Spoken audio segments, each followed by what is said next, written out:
নমস্কার বন্ধুরা, কিচেন ডিলাইটে আপনাদেরকে স্বাগত। আজকের রেসিপি মুড়ি ঘন্ট।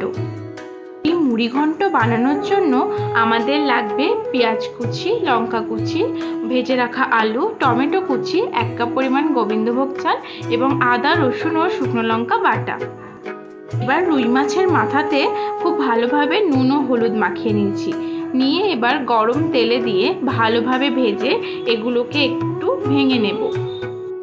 এরপর সেই তেলেই তেজপাতা ফোড়ন দিয়ে তার মধ্যে দিয়ে দেব গোটা গরম মশলা ফোড়ন। এখানে আমি সর্ষের তেল ব্যবহার করেছি। সর্ষের তেলে রান্নার স্বাদ কিন্তু দ্বিগুণ হবে। এরপরে ঝিরিঝিরি করে কেটে রাখা পেঁয়াজগুলি এর মধ্যে দিয়ে একটু লাল লাল হলে এর মধ্যে আদা, রসুন ও শুকনো লঙ্কার পেস্টটি দিয়ে দেব। এরপর দিয়ে দেব টমেটো কুচি। এরপর দেব 1 টিস্পুন জিরে গুঁড়ো এবং 1 টিস্পুন হলুদ।